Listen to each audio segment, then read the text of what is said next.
बिहार विधानसभा चुनाव 2025 के दूसरे चरण के मतदान को लेकर नामांकन की प्रक्रिया समाप्त हो चुकी है। इसी बीच पूर्णिया के निर्दलीय सांसद पप्पू यादव कांग्रेस का प्रचार करने के लिए पूर्णिया महागठबंधन के चारों उम्मीदवारों के साथ एक अहम बैठक पूर्णिया के कांग्रेस कार्यालय में आयोजित किया गया। बैठक के बाद मीडिया से बात करते हुए पूर्णिया सांसद पप्पू यादव ने कहा कि चुनाव आयोग पिछले दरवाजे से बीजेपी को मदद कर रहा है। चुनाव आयोग कभी नीतीश कुमार को फायदा नहीं पहुंचाएगा। नीतीश कुमार का कांग्रेस हमेशा सम्मान करती है। एक तरफ मुसलमान के बड़े नेताओं को चुन कर हत्या करवाई जा रही है, वहीं हैदराबाद वाले भाईजान को Z+ की सुरक्षा दी गई है।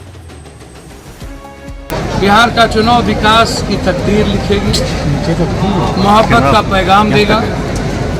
बिहार का चुनाव इंसानियत का पैगाम देगा।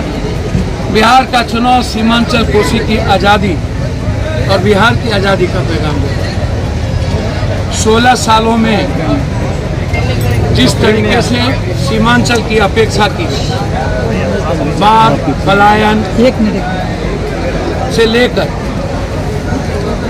हर तरह की अपेक्षा, हमारे यहाँ एम्स नहीं दिया गया, हमारे यहाँ बाढ़ से मुक्ति नहीं मिली, हाई डैम का सवाल नहीं हुआ, मक्का और मखान पर हमारे यहाँ किसानों की ज़िंदगी नहीं बदली, तस्वीर नहीं बदली। हमारे किसानों की स्थिति सबसे बुरी हो गई और सीमांचल को हमेशा रोहियांग कहा जाता था, हमेशा घुसपैठ कहा जाता था। तो बताओ, SIR हो गया, कितने घुसपैठ थे? मैं चैलेंज करता हूँ, कितने घुसपैठ थे हमें बताओ। हमारे नाम चाहिए। मैं चैलेंज करता हूँ, रोहियांग कितना था ये हमें बताओ। यदि नहीं था तो फिर सीमांचल को बदनाम करने की कोशिश यदि हुई तो उसके लिए माफी मांगे। और ये उम्मीदवार आप उठा करके देख लो,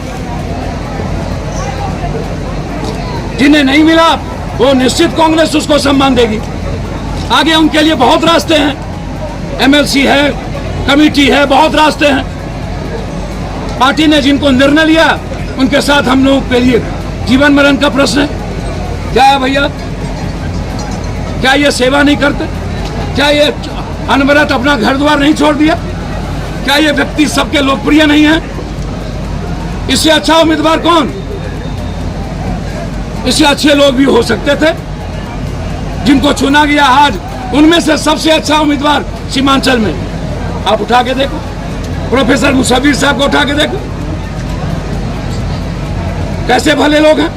कमरुल जी को देखो, हमारे अमोर के कन देखो, वो नीचे बैठते हैं।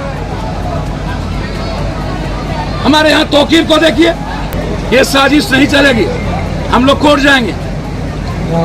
सुगौली में भी आज लोग काटा गया। मैं तो कहा कि सुगौली और शशिभूषण सिंह कई लोगों का टिकट काटे, ये कर दिए गए। इसलिए हमारी लड़ाई नफरत के खिलाफ है। हमारी लड़ाई जो 24 घंटा सेवा करता है सीमांचल के विकास को लेके, सीमांचल की गुलामी की आज़ादी से है। जो लोग भी साइबर पंछी के तरह आते हैं ऊपर से, उन्हें मात्र 3 महीना वक्त मिलता है सीमांचल के लिए। क्यों Z+ मिलता है भाई? क्यों आप ही सुरक्षित हो भाई?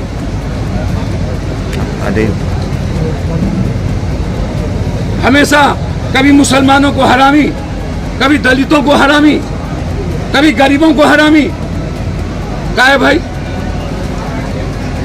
और अब कह रहे हो बुर्का। जब घुसपैठी और रोहियांग का मुद्दा गया, ये 1 बहुरूपिया आता है, बुर्का की बात करता है। अरे आप विकास की बात करो ना। आप बात करो कितना स्मार्ट सिटी दिया, आप बात करो विशेष राशि का क्या हुआ, आप बात करो विशेष पैकेज का क्या हुआ, आप बात करो कि मेरे यहाँ 73% बाढ़ का क्या हुआ, आप बात करो पलायन का क्या हुआ, आप बात करो कैटो स्कूल खुला, आप बात करो ममता आशा आंगनबाड़ी को आपने क्या दिया। जब मन आएगा एक चीज छूटो, दूसरी गाली दो। तो कुछ पूछना हो तो एक लाइन। हैदराबाद वाले भाईजान से खतरा है क्या सीमांचल में? अच्छा एक बात बताओ, नरेंद्र मोदी मेरे नेता को झुका नहीं सके धरती पर, खतरा उनको है जो Z+ लेके घूम रहे। पप्पू यादव का सिक्योरिटी छीन लिया, कल भी 3 ठो ले लिया, परसों। चंदन टिक्का लगा करके काम नहीं चलता। ये हमेशा बांटने की प्रवृत्ति बड़े लोग छोड़ दीजिए। पप्पू यादव और हमारे नेता राहुल गांधी, जो नरेंद्र मोदी अमित शाह से न डरे, वो दुनिया से नहीं डरता। लेकिन जो पीछे पीठ में खंजर भोगता है, सीना में खंजर चलाए, कोई दिक्कत नहीं है। ये जो पीछे से वार होता है ना, उनको नंगा करना जरूरी। आपको क्या लगता है, जेडीयू को तो मदद कर ही नहीं सकती, क्योंकि जेडीयू को फिनिश करना। बीजेपी चाहती है अकेला सरकार बनाना। इनको पता चल जाएगा चुनाव के बाद। इसमें खंजर तो नीतीश कुमार को भोग ही रहे थे ना, और बीबीसीएल लोग पैदा हो ही गया, तो नीतीश कुमार जी ने तो देख लिया कि नहीं बाप, नहीं अब नहीं। तो कांग्रेस तो हमेशा नीतीश जी का सम्मान करती है, हम हमेशा स्वागत के लिए खड़े रहे। मैंने तो चुनाव परिणाम के बाद ही बोला है कि तुम नीतीश कुमार को खंजर भोगते हो, हमारे नेता राहुल गांधी ऊंचा सम्मान देते हैं।